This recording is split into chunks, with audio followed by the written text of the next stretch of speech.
joining us for another episode of Startup Talks. I have the immense pleasure to welcome Jason Flick, formerly of You.i TV, who's here with us today. And we've got a lot of stuff to talk about, but Jason, how are you doing?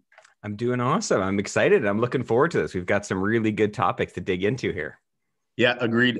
And I think they're all topics, we're talking about exits. What's that all about? And the whole process that you go through from idea, because this all started, You.i TV was a grain of an idea at some point, all the way to the very concrete finality of an exit. And there's obviously a lot that happens in between. Simple, straight path every time. I highly doubt that. So obviously we want to get into that in a little bit more detail.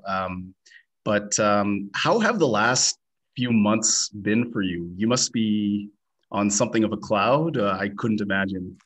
Yeah, it's interesting. It's a big change, right? You knew every day what you had to do, what clarity was. You knew what your 2-year plan, your 5-year plan was, and you don't ever want. You can't say we are going to exit. This is going to happen. So you got to be really careful not to plan for the exit, because I know a bunch of people, and we probably both know them, where they were doing their business and okay, it's going to sell, and a year later hadn't sold, and it really is damaging. So when it finally did sell, which is only a couple months ago, I had done no planning. So I'm really just taking my time. There's excitement for sure. There's also just weirdness of not having the routine. It's sometimes you feel like the dog that got the car, because, yeah, okay, sure, you all want this, but then, wow, now what do you do next, right? Anything, something, who knows? So that's a journey I'm on. I can't talk a lot about it because I'm only 2 months into that, but I'm certainly talking to a lot of people that have been through this before. Yeah, no doubt. It's funny, the dog chasing the car. Finally, I get this thing that I've been working towards for 10 years, 15 years. Yeah. And then all of a sudden, a paradigm shift. Everything's different. Yeah. And not to go too deep into this, but I imagine you definitely want to take enough time before jumping into something else. So you really are you've opened your agenda. You're kind of probably just in observation mode, looking at different opportunities from afar.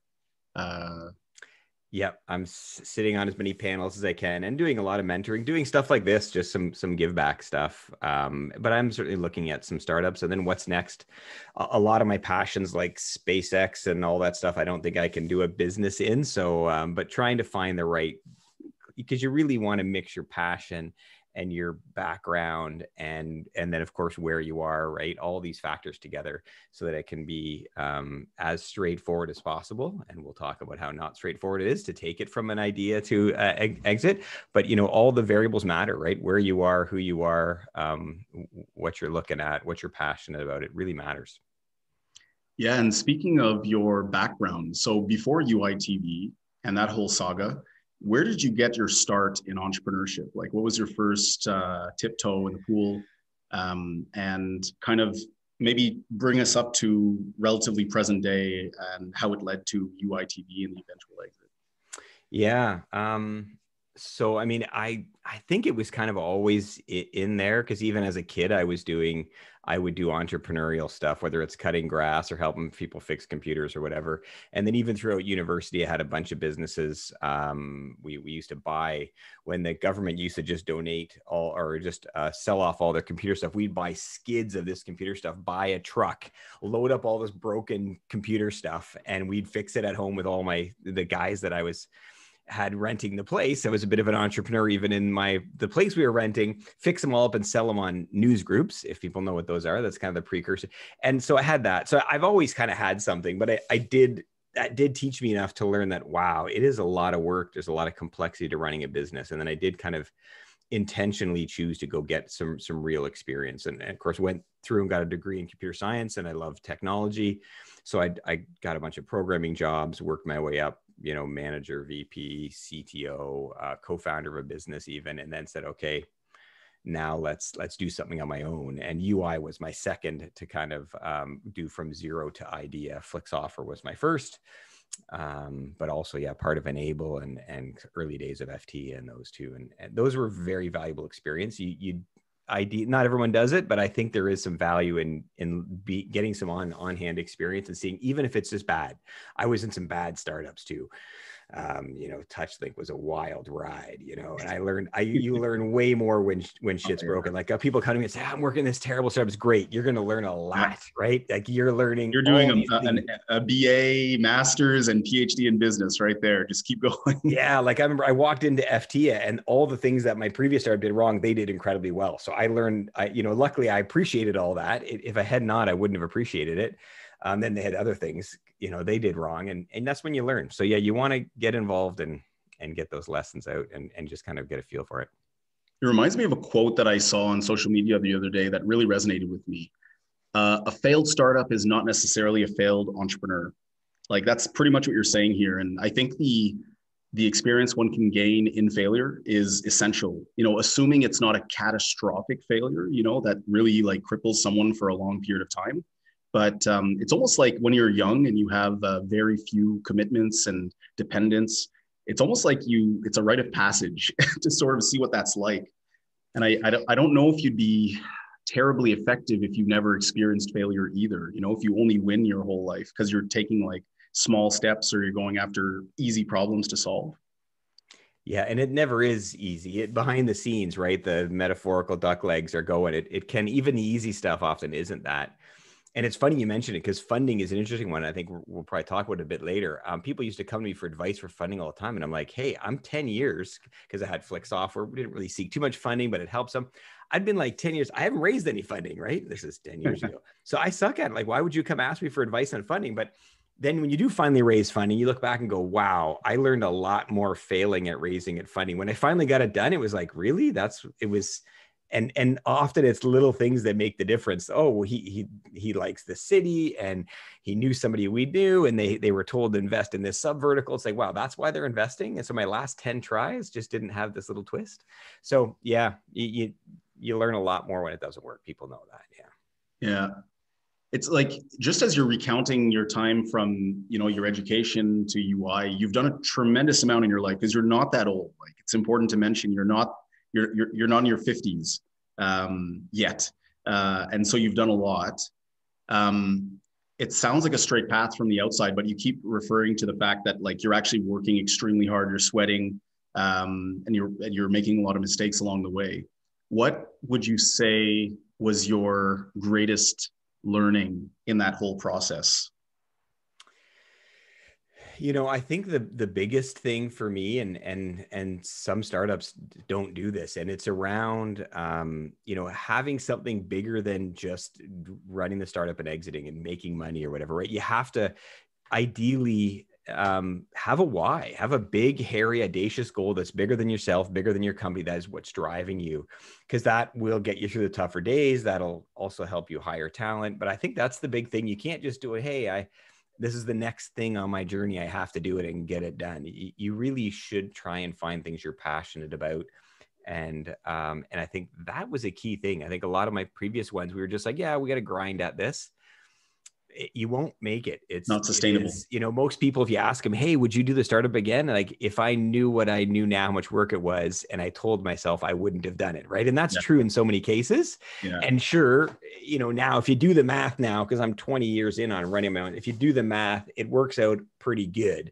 But I did 20 years of making, not necessarily the best salaries in all those years to get to the point where I got to now. Right. Yeah. The math still works out. It's good. I'll do it. But wow. Yeah, it's a lot of work. So you want to have that thing that you're even more passionate about than just the exit. And do you have like a certain framework that you use to determine a big, hairy, audacious goal, a worthwhile mission for you to pursue? Like you'll probably apply some kind of framework in pursuit of your next adventure, right? But for entrepreneurs who are getting started, who maybe haven't found that, that calling yet, or haven't crystallized a vision of the future that they want to bring about, do you have maybe some suggestions for them on how they would go about thinking about it? Yeah, I don't. I think, you need to do a lot of introspection and be really honest with yourself is what it is, right?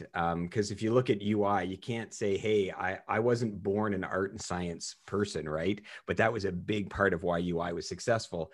But I did learn after years of doing technology companies that just making something work is, as that's been done. That's been dead for 10 years, right? Oh, look, I can, back at Flix Offers Day, I can take a piece of data from your database and I can put it on a PDA and you can get it out in the field. Who cares how ugly it looks? Wow, you can find out some data in the field. Whoa, that's amazing. That is of zero value now. It's all the packaging, it's all that. So I didn't, I learned that was there. Maybe it was already there, but I love to mix beautiful experiences with productive results, making technology, fun and easy to use. I loved it. I don't know if that was in me already, or I certainly realized you needed it. It's the era we're in, but I got very passionate. I loved watching people's eyes light up when they touched and used our technology. So that was a journey I went on. It just took a lot of introspection. You got to, be pretty brutal with yourself. And I think each vertical in medical, maybe it's something different. Maybe it isn't about great experiences in medical. It's about ultimate safety and encryption and security. And then you get really satisfied about, that. But I think it's something you have to, you can build a bit of it, I guess, maybe, but you really have to be brutally honest with yourself and spend a lot of time internally. Okay. So a lot of introspection. And yeah, so you obviously go through a lot of phases, all the different phases of development of a startup. As you're, at first it's just you, and then it's you and a few other people who really believe in this thing, but it's still very much just an idea, it's not concrete.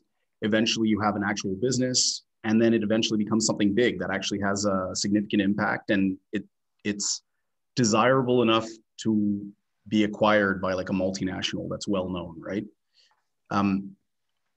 How would you explain your evolution as a CEO throughout that process? Like, obviously the role changes over time. The challenges are different.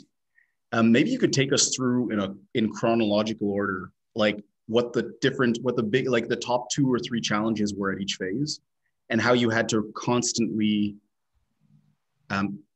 learn and evolve on a personal level to step up to the challenge. Wow. Yeah. And how long did you say we have? So take all the time you want. It's a great question. So, I mean, you start off, it's just all grit and passion and, ignorance, right? Because you're starting up to start from zero, even now, just to start from zero, like no bank account, no account. It's even scary for me to think back to zero when I did it. Right. So the early days is really just being scrappy. Everybody does what they have to. In fact, up to about 10 people, that's what you want. It's almost mayhem. Everybody does a bit of everything. I'll do some QA, you do some sales, I'll do some sales, all hands on deck. And that is the most efficient business. Nobody can beat 10 passionate, 5 to 10 passionate people on one subject. No job titles, really, nothing. Like that's a fun stage. It's also scary because is it real? Are we just, on drugs and think that this is actually going to happen? Like, so it's a scary time, but it's also the cult phase, right? Yeah, it is. It really is. There's this belief you have to have beyond reality that you can't touch it. It's not even tangible. So that's exciting.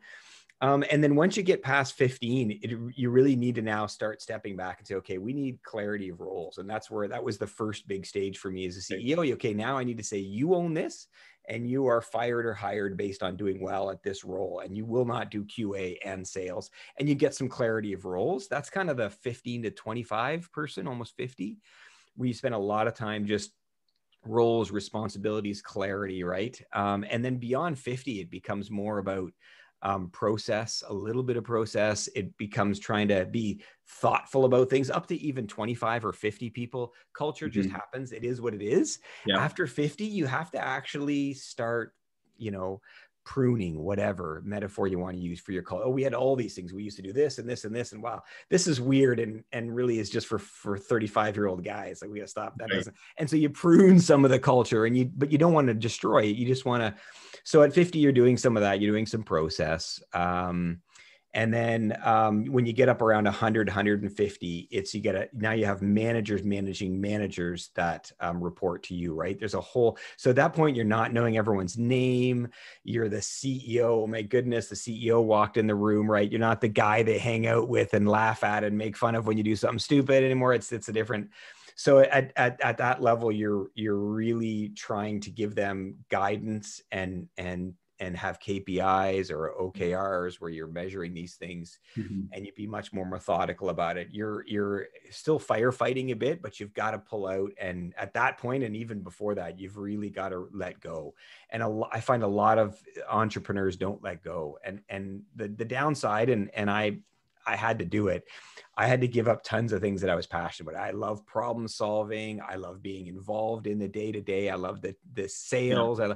You're a builder. But at the time we got to 250, I had to just say, you know, I just have to do this. This is the role I got to do. And I got to dabble a little bit, and I'd sit in the sales. It took you to 250 to be like, okay, I'm a CEO. I got to do the CEO thing. Yeah, I got to deal with all the, you know, I got to do the comp and benefits for these guys. I got to deal with this fire. I've got to, you know, plan for the offsite to get these 8 people that don't really know what's going on up to the basics so they can engage. And like, it's a lot of, it's not as exciting. Because if you're an entrepreneur started from zero, you get your hands. I was just listening to a video with Terry Matthews, right? Like, he still gets his hands dirty, right? And you can, but that can't, you know, if you've got a massive project, you've got to completely get out and make sure the right people. I think at that stage, you do it to get a taste. Oh yeah, I just got my fill of, you know, getting my hands dirty, building something, contributing to the project. And I mentioned it earlier, but like, you're a builder. You're one of those guys who, like, your whole life, you just have to build something. Whether it's products or people or organizations, you're just building. What you just said reminds me of an article that I read back in the day by Harley from Shopify. And he said that there was a clear moment when he went from a leadership type role to a management type role. And I think it's when Shopify was getting more and more mature. You know, at the beginning, you're leading small teams and you have to take the lead, and you have to you have to be the first person to actually take on a job and then show the others how to do it.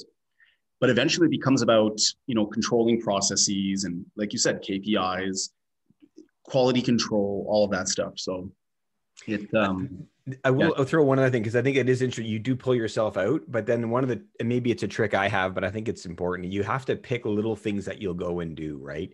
And so, you know, one example, like, I wanted empowerment. I wanted everyone to feel like I wanted to hire the brightest people and get out of their way, right? So how do I make sure? But a lot of people come in from their previous company's baggage of, no, 9 levels of approval. Don't even say anything unless you already got a pre-approval from somebody.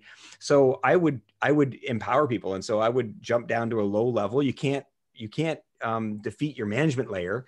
So you had to be careful how you do these little things that build your culture. But I remember I was in the kitchen once, and our ops team had found a very cost-effective way to kind of make some ping pong tables out of furniture and some little clip-on things. And this one developer, pretty introverted guy, you know, he just happened beside me. So that's so cool. We have that. He says, we should have a tournament. I said, that's a great idea. I'll do the prizes. You run the tournament. And he's like, oh, the CEO, really? And so he did. He ran a tournament. They had a blast, right? And so a developer who was not at all in the social committee, had no empowerment, full support of CEO did it. And I think people saw that and go, oh, then I should clearly be able to go and fix this DTV problem or this Crackle problem. So I do think you still have to do these. Yeah, you have to do these little things. And that's, that helps. Yeah, you're showing them that you can take risks. You can step out of the, you know, you can step out of the line from time to time. And because, as I think a big challenge of companies as they get bigger is their ability to innovate naturally goes down as bureaucracy sets in. So you also don't want to lose that. You really don't want to lose what got you there in the first place, which is being innovative and being scrappy and being, well, just taking risks, calculated risks, albeit. And that's got to be a challenge in itself, is making sure that at 250 employees, that you guys are you're still infusing the company with a culture of innovation. Yeah, but also at the same time, and this is the balance, you know, we have a whole bunch of video game developers, right? Because we built a video game engine for apps, right? And so we had a bunch of people like, man, we could build this amazing. And so we'd have hack days and they'd let them do it.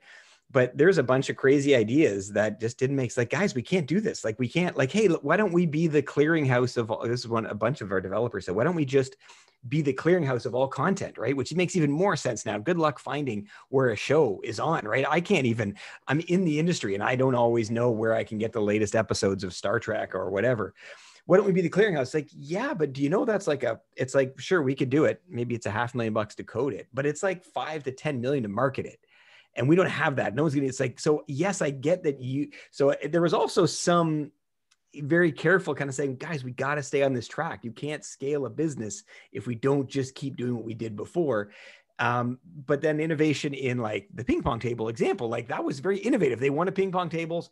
It'd be hundreds and hundreds of dollars and shipping. But we had some old furniture, was kind of in the shape of it. Clip on some things for $15, ping pong tables. That was innovation. Great. Yeah. So yeah, it's a balance.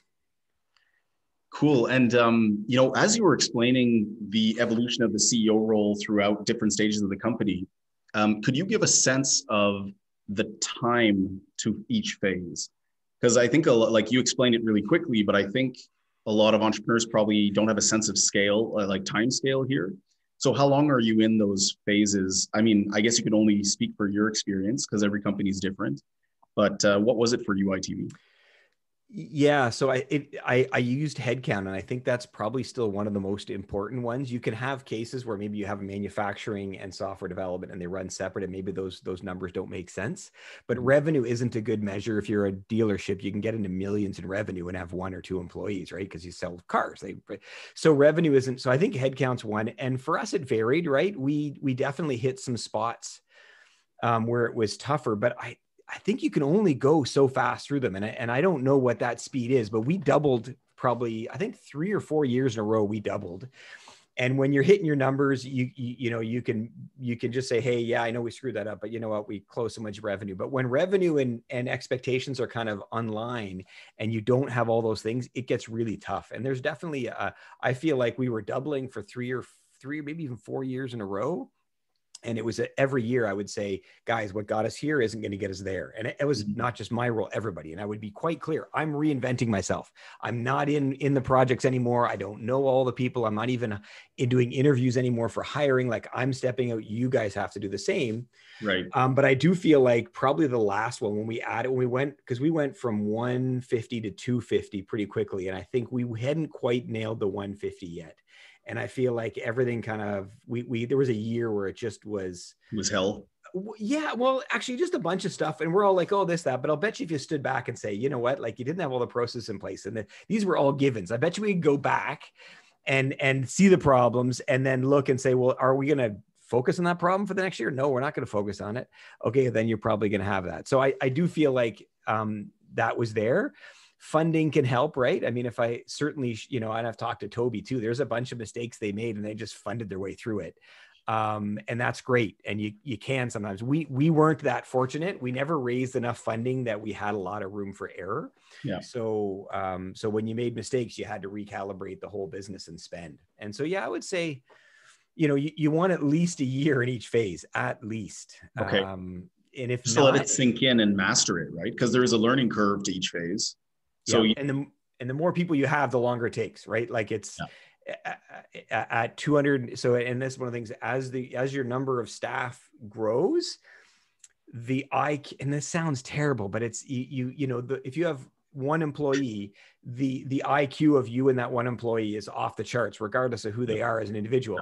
But as you get to 10, you got to simplify it a bit because now you've got people with a background in this and not that. When you get to 250, 1,000, 10,000 people, I mean, at 10,000 people, you have to communicate at like probably like age 2 or age 3, because it has to be so simple. There's so many people. Yeah. So one of the challenges I've always, focused on, but struggled with, I'm sure too, is just communicating at the right level, right? Interesting. OKR. What the hell is an OKR? Jason just said we had OKRs now. What are those? Okay, I got to step back. We're going to measure things so that we can track them, not because, they're going to measure things. Oh my goodness, now they're going to find out I'm not performing. No, so communication, I would say the last 2 years was really around communication and not insulting them with simplicity, but making, and then you try and count on your middle management, but again, we grew so fast that middle management was still nascent. A part of me would love to grow a business at a traditional 3-4% growth rate, where you can just every year work on one thing, tweak it next year. When you're growing at 50 to 100%, I mean, it's everything has to change in parallel. So it's fun. I mean, it's why we do it, right? We don't really want that consistency, but I think that's, some advice anyways.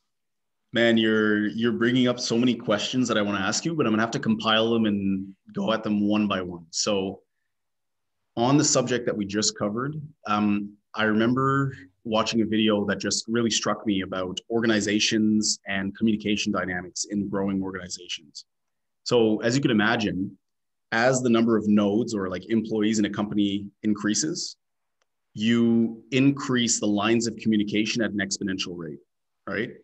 Like there's more nodes. So like they're like for a doubling, you're getting a quadrupling of lines of communication. And so maybe that comes to explain a little bit of what you just said, because, and it would make sense.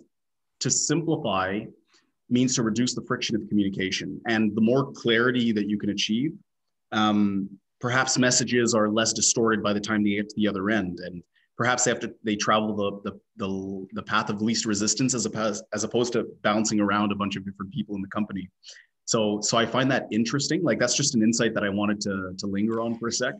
Yeah, a quick comment on it. I mean, if you grow a business slow enough, and I don't know if a geek analogy from software development will be appropriate here, but I know we have the highest per capita of software developers in this area. So if you look at each business unit as delivering or having APIs, right? And if you grow slow enough after your time, it's like, here's my set of APIs. I deliver bug fixes. I deliver software cycles every 3 months. And I have this other thing where if you pay me some money, I'll accelerate my roadmap. Okay, that's engineering. Okay, accounting. I have a set of APIs. I'll pay you your salary, but when you're growing at this speed, those APIs are being rewritten every day. And so, yeah, you can end up with, and then really then the layers of communication. Well, I'm just going to bypass the APIs and go directly to the person in accounting or directly.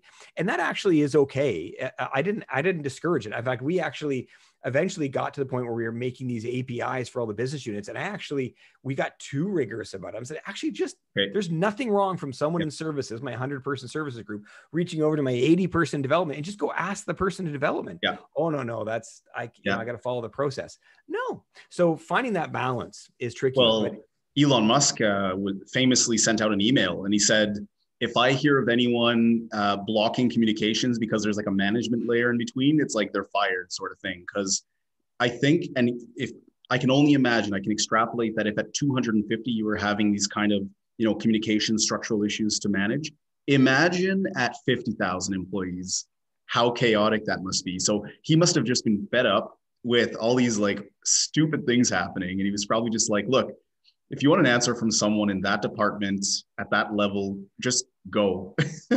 Yeah. And he had to like that. You look at what they did. They completely reinvented the car. I don't think unless you've had a Tesla, I don't know everybody appreciates just how radical it is, right? They do their development cycles different. It is a completely software driven car. I mean, they were innovating like crazy. Whereas the automotive industry, they look at something, they have a year to look at it. They RFP it for a year, then they try and put it in a car. And so yeah, he needed to break that down for 100%. Sure. And you have to imagine, like, if we stay on this a little bit longer, like he often talks about how the car is not the most complicated thing to build. It's actually the system that makes the car. And I would argue that even that is not the most impressive thing that they've been able to do. In fact, I think Elon Musk is the greatest thing that he ever built was his companies, because the company has to be able to build those things. So it's necessarily the more complex of the set of products that there are to build.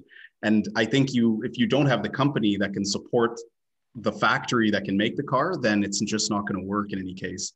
So yeah. And think about the complex balance he had. So one, safety is number one, never hurt anybody, never do anything wrong.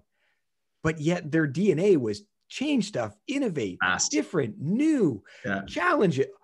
I don't know. To me, I don't know that I could have done it. Like, it's almost like he went into the medical space and then said, yeah, and we're going to try a whole new way of operating, threw all the books out from the last 100 years. That's kind of what he did. And I think he took a huge risk and he had the right network and he's a smart guy and he worked every waking hour of every day for 20 years. Like, I think there were many chances where that it couldn't have worked out, but we're in the universe where it did work out. So we're seeing the upside, right?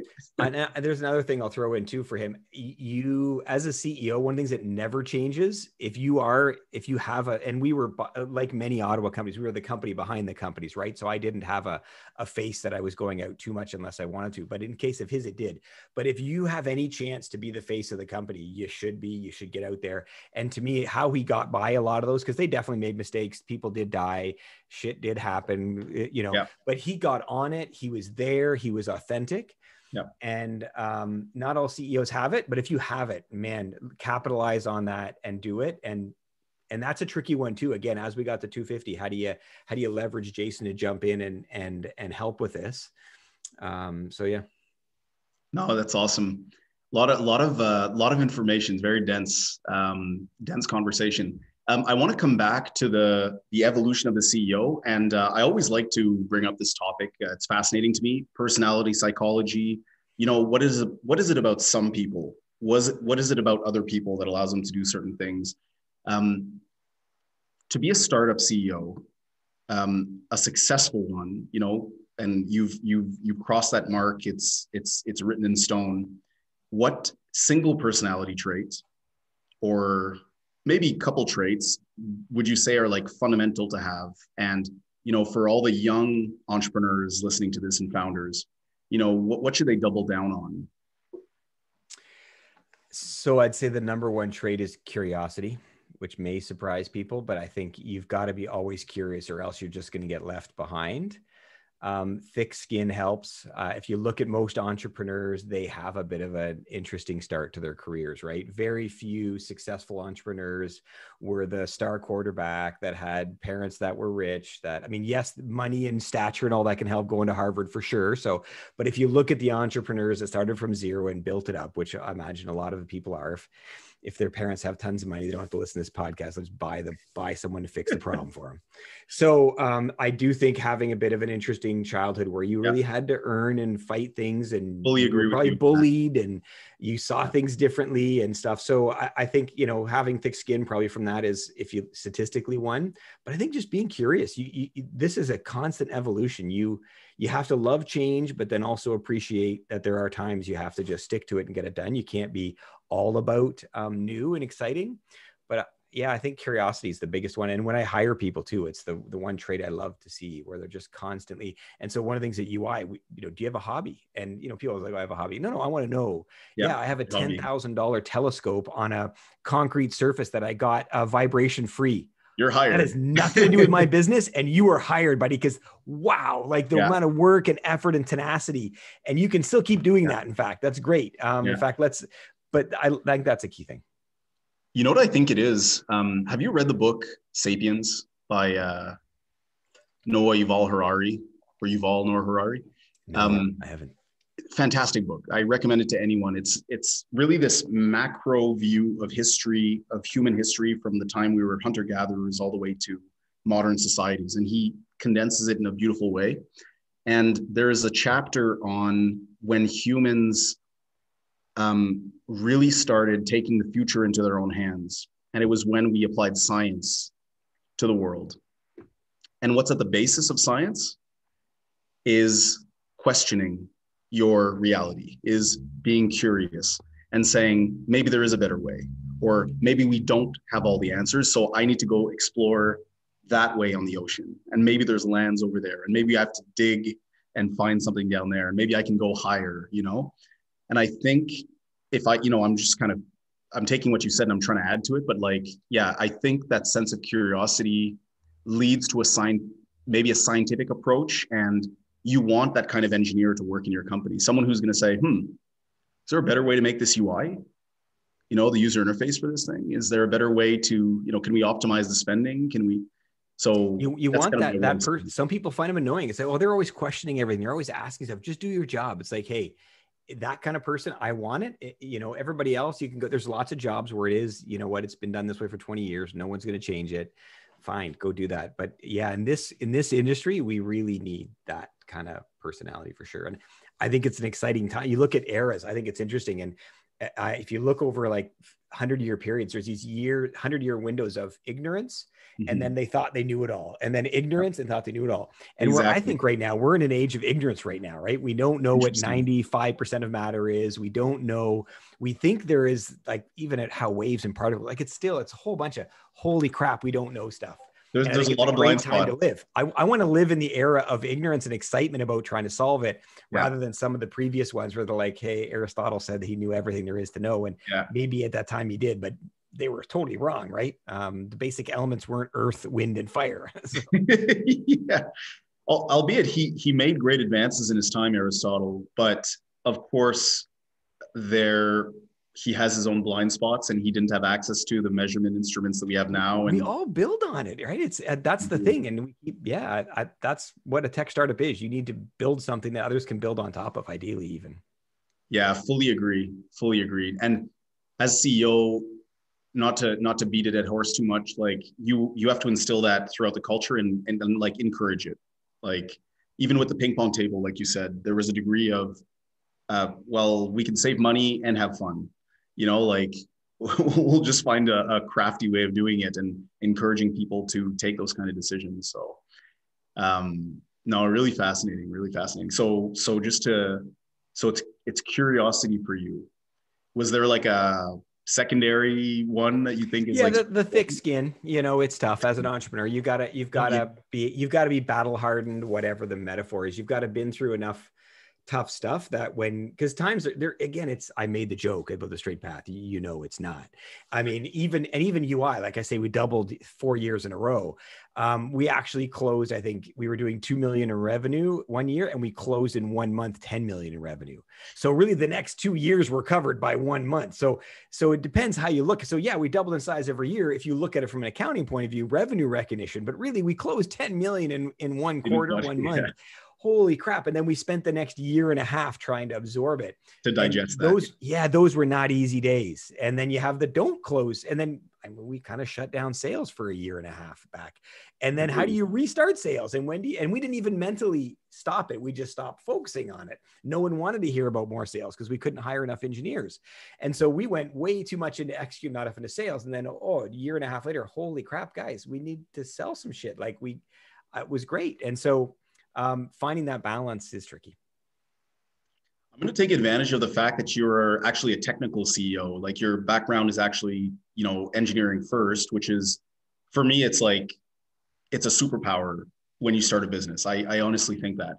Unfortunately, I have an engineering background, but I didn't pursue it far enough to like get really good at coding, for example. So I never really touched that. I stayed more on the business side, unfortunately. But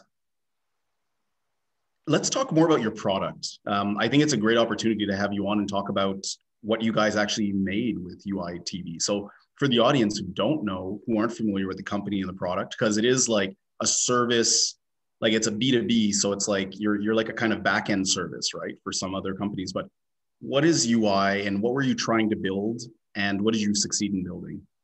Yeah. Let me give you the 3 or 4 minutes spiel, even from the beginning. I mean, because to me, the beginning was important. We didn't start out with technology trying to find a problem, which you can do and they can be successful. We saw the iPhone and we said, holy crap, everybody's screwed, right? Like this is back and, shows my age a bit, right? But BlackBerry, Nokia were 90% of the smartphone market and only executives. And, you had to be $200,000 a year salary plus to really be using these things. And they were very difficult to use. And then boom, the iPhone came out and my 2-year-old loved it, just touching it. My wife, who wanted nothing to do with it, she loved it. I loved it. I'm like, okay, this is a game changer. This is fundamentally changing how people relate to technology, and they will never license it. So we said, okay, we're going to make that engine available to everybody. And we literally started copying the iPhone, and my co-founder Stuart had a bunch of IP from a video game engine, and we just started cobbling it together. So we started off with a business problem, which persisted throughout the entire and still is there today, which we were lucky about. And then we started helping hardware manufacturers, literally doing that to create great experiences. And how we did it, the other thing that was unique. So we saw an opportunity, but I think even then a lot of people looked at the iPhone and said, there's a GPU, a graphics chip in a phone. And back in those days, this is 12 years ago, a graphics chip was a really high-end thing that some computers had. An average computer would just have a very basic 2D one, a phone with a graphics chip. And the other thing we realized is, these graphics chips are going to be everywhere. What's the difference between a video game and a really good app? Nothing. And so we had these realizations about this whole new paradigm and really wanted to create a product for that. And so in the end, though, if you want to simplify it, you download Unity or Unreal game engine to build the next amazing game. You would download our SDK, just like Unreal or Unity, but then you'd build apps that work on iOS, Android, but also Xbox and PS4 and Roku and Amazon and LG and Samsung and smart cars, like everything. So it was really an SDK, but we had, because what we were doing was so radical, we had to do a lot of services to get it out there. And that GPU is what changed. So prior to us, and this is one of the problems we had with funding, everyone look, okay, the UI engine. Okay, there are hundreds for the last 25 years. There's hundreds. Like when Windows 3.1 came out, boom, there was already dozens of different graphical user interfaces. You guys are the 150th. And by the way, Apple's got it nailed. They have the best, and they have like 10,000 engineers working on it.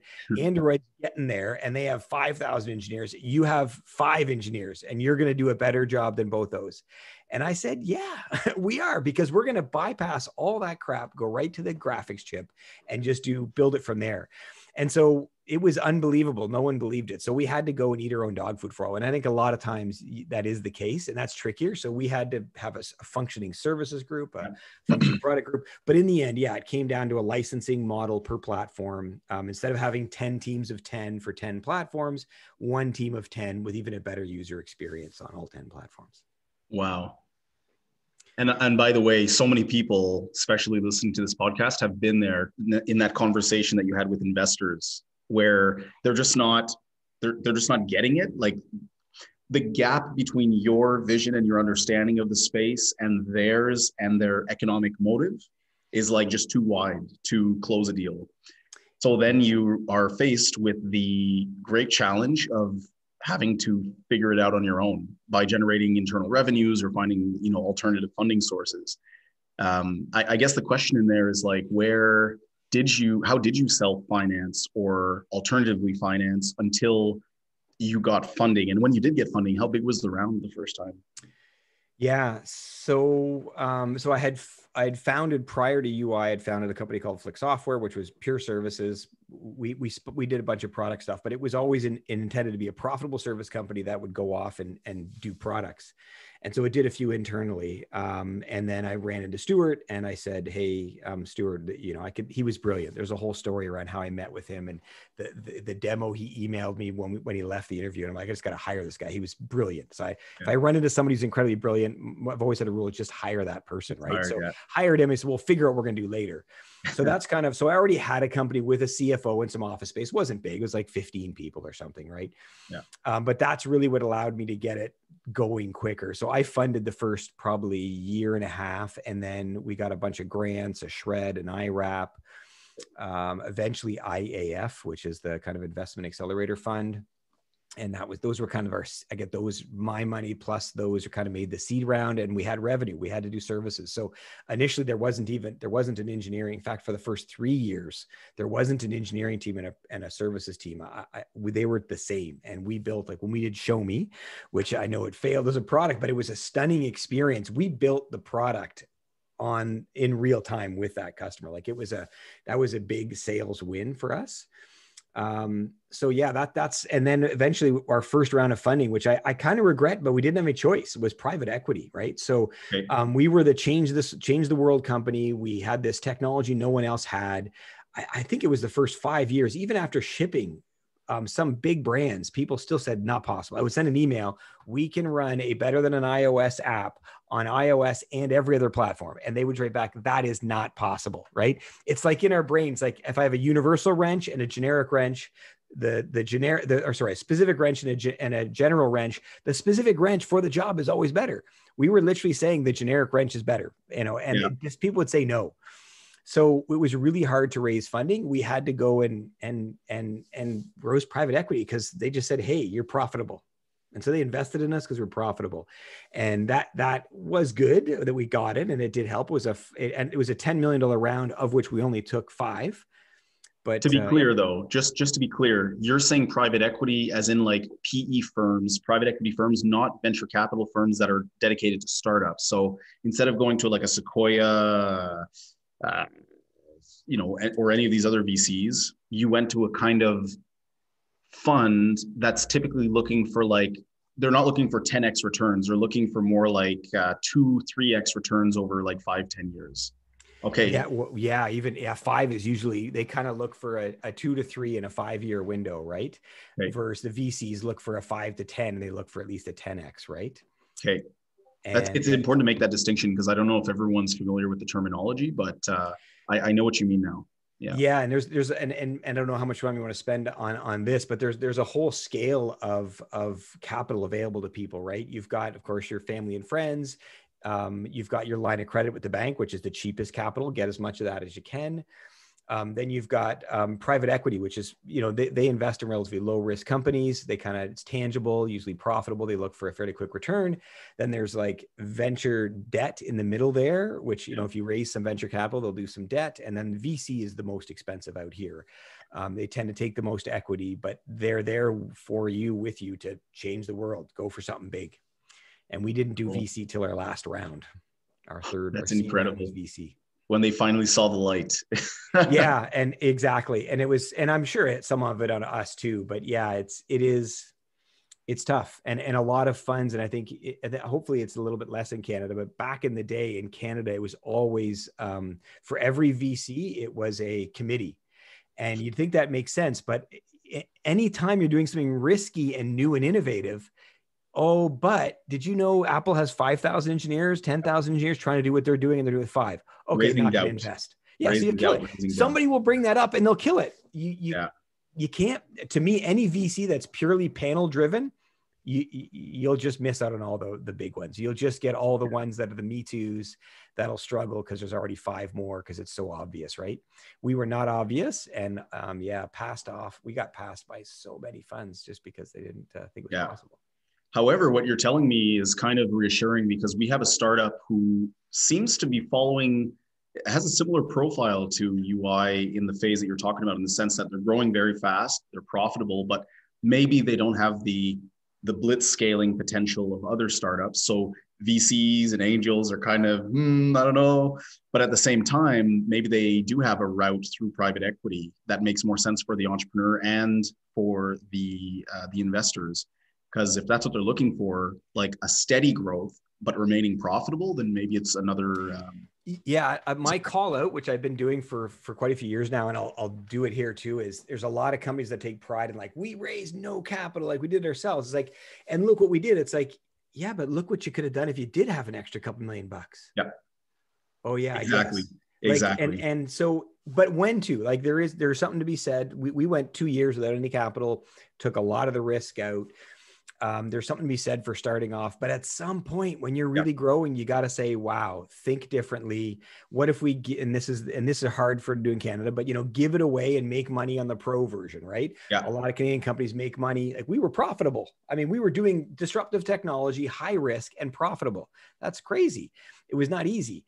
And then when we raised VC money, we were able to, do a shared risk model, say, here, try it first. So yeah, I know a lot of people are like anti funding in general, but when you look at all the choices available to you, one of them probably makes sense at the right time. 100%. And it's like you have to do the opportunity cost analysis. Like, yeah, you can continue your current growth. It's really good, 50% a year after year, and you're profitable. But the day that one of your competitors comes in and they raise, like, it's literally like going to war. They're just raising a war chest. They're going to get $50 million in capital. And they'll do one of two things. They'll either wipe you off the map just through pure competition, or they'll just swallow you up at a very low valuation because you have no other choice. So it's, sometimes funding makes no sense. Sometimes it's just not the right timing. Sometimes the terms don't make sense and all of that. But sometimes you have to do the opportunity cost. If you don't take it, are you missing out on defending yourself? Are you missing out on smaller acquisitions? Are you missing out on market share?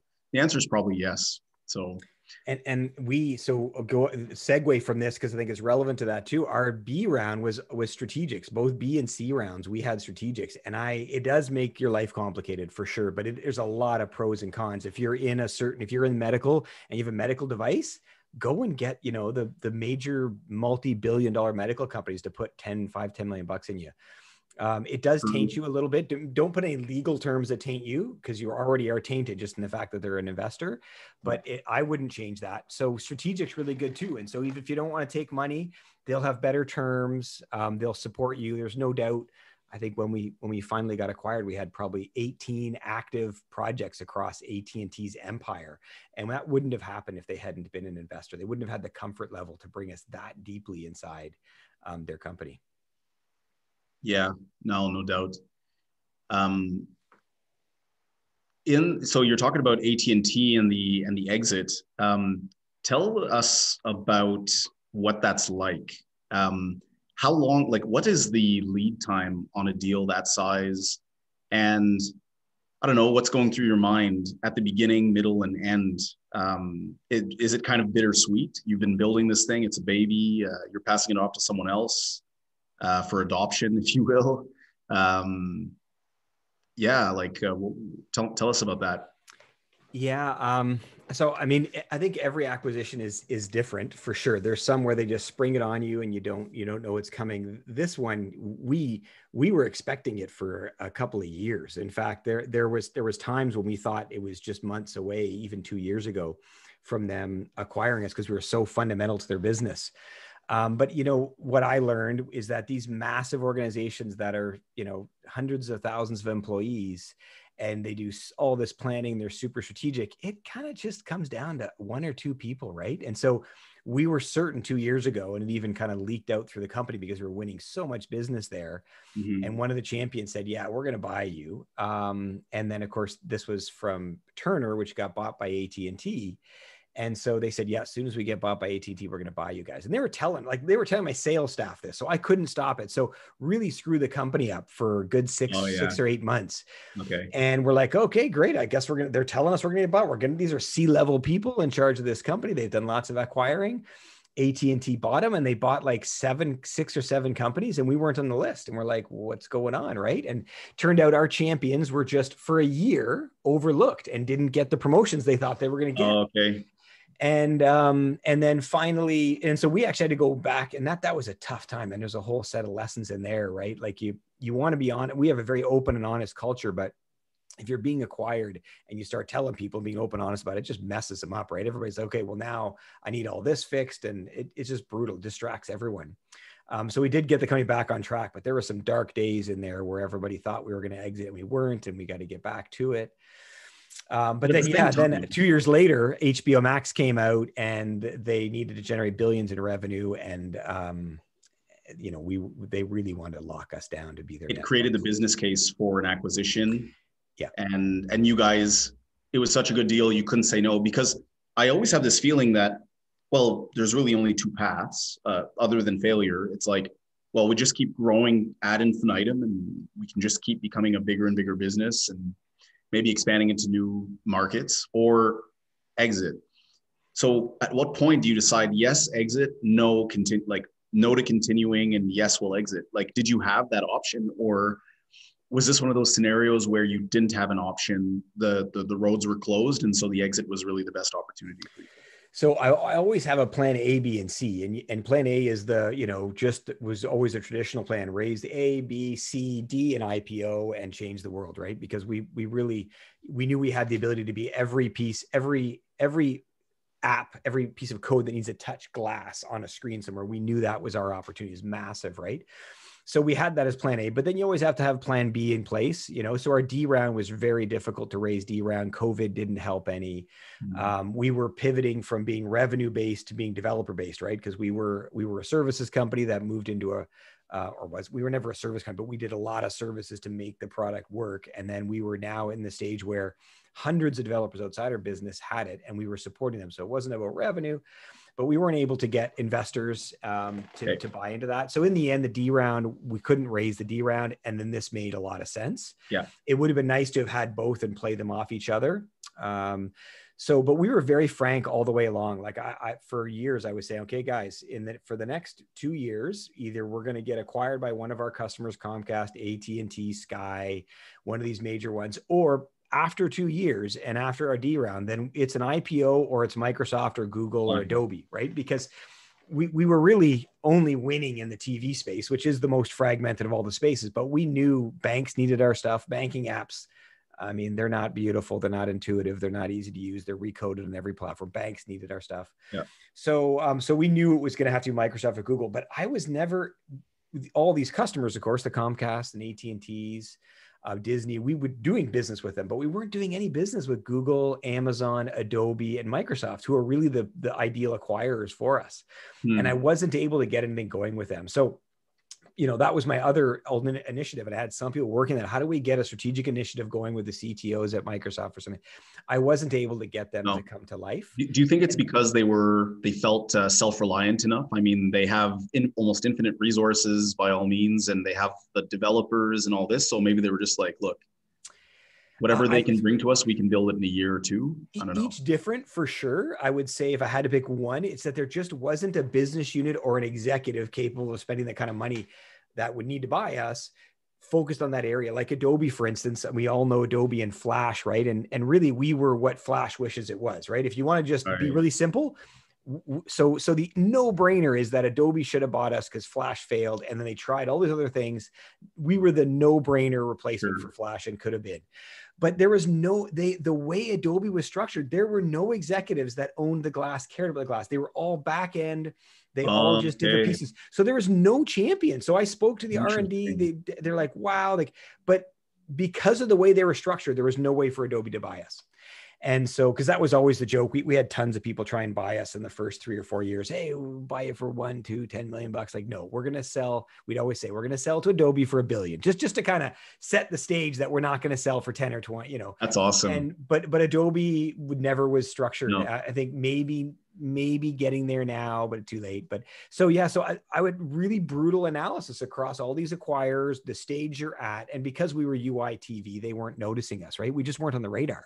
We weren't UI apps everywhere that are amazing. We were You.i TV.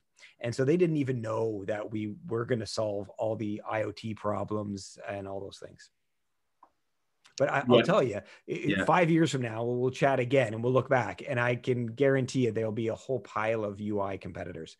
We were way ahead of the time. This is where the OS is great, and people have invested a lot in the OSs, right? Roku and LG has their own OS, Samsung, iOS. But really, OSs limit you to either owning the whole device or not.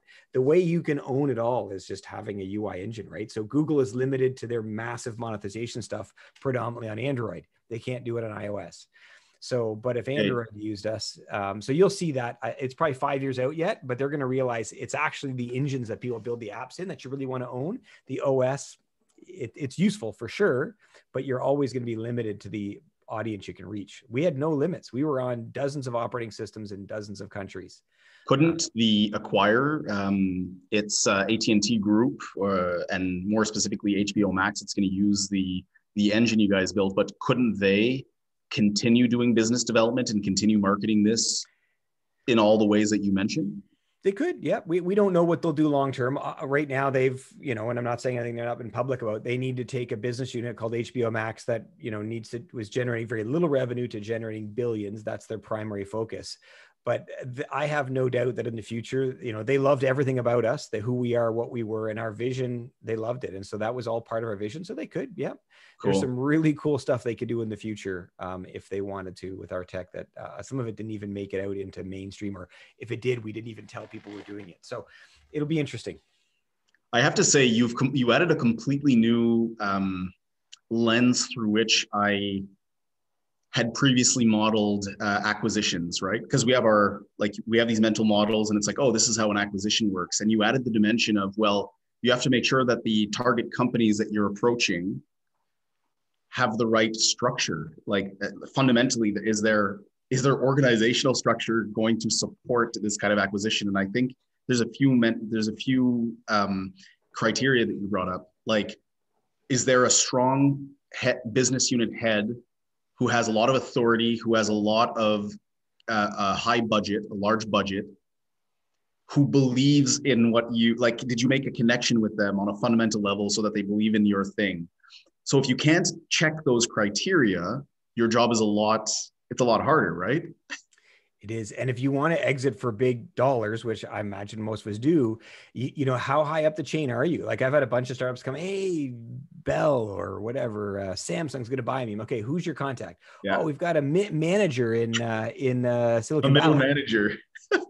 So when we got like, you know, the number of times AT&T told us like the CFO of AT&T had to approve, which they used as an excuse to not increase the price or whatever. It's like, hold on a sec. If the CFO of AT&T, which is how many billions, like that person has to approve this, that's how important we are. Okay, well, we know.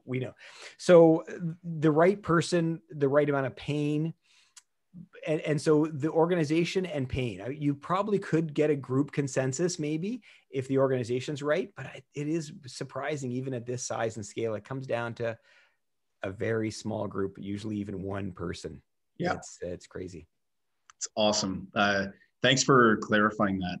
And I want to come back and, just one more question maybe before we end, but I want to come back to your unique, maybe not so unique, but your unique position, having a software company, a service-based software company beforehand. And that's what kind of allowed you to self-fund this thing, right?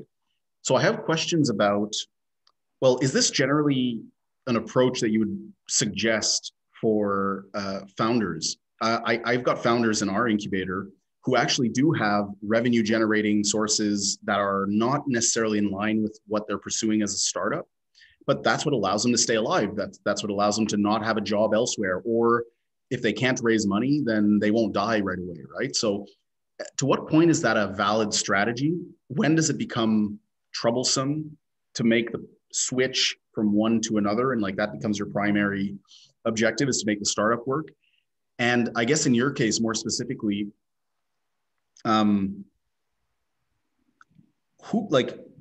was it two separate companies, or was You.i TV made within Flick Software? So it is very difficult. It's not I do think it's a good way to go. And for some ideas, it makes sense, but they were one company. It was all Flick Software. All UI employees started out in Flick Software initially. Okay. And then I had already spun out in Flick Software, had product inside the company, and it wasn't working. You have a set of KPIs. It can't be 10. It's got to be 2 or 3, really. You can, as you go down levels, you can have more of them. But in the end, you've got 1 or 2. Well, guess what? It's revenue and profitability if you're a service company. Well, product is always going to kill that. So if you've got a well-oiled service machine that's profitable, product's going to kill that. And then, so if you're always picking the two, and people want their bonuses, they'll always pick, the services. It's like whatever the metaphor, cut off your nose to spite your face, right? Like, so eventually you have to spin them out. You can do it. You can dabble for a little bit. And I know some companies have done it, but I believe you have to do what I did. You've got to spin it out, and you've got to get some people excited about doing services and building a service business with lots of good bonuses, because you're going to be profitable. And then a product company where you're going to get screwed and get low salary, and it's going to be tough, but you're going to get a ton of money in the exit, right? Yeah. And different personalities. And so we did that. It was very difficult. Flick did do quite well for 4 or 5 years after that, but it did eventually get very jealous of product, and it wanted product, and it needed a differentiator. And after they went down a product path, I had to wind it down, but it was sustained itself for about 5 years. And the two helped each other a lot, not strategically, but tactically. Whenever there was a bad quarter at Flick, there was almost always a good quarter at UI, and vice versa. And maybe that was because I was bouncing around a bit too, but it was very helpful. But at some point, you got to make very clear lines. You've got to get a vision and a mission and a why and a passion for both.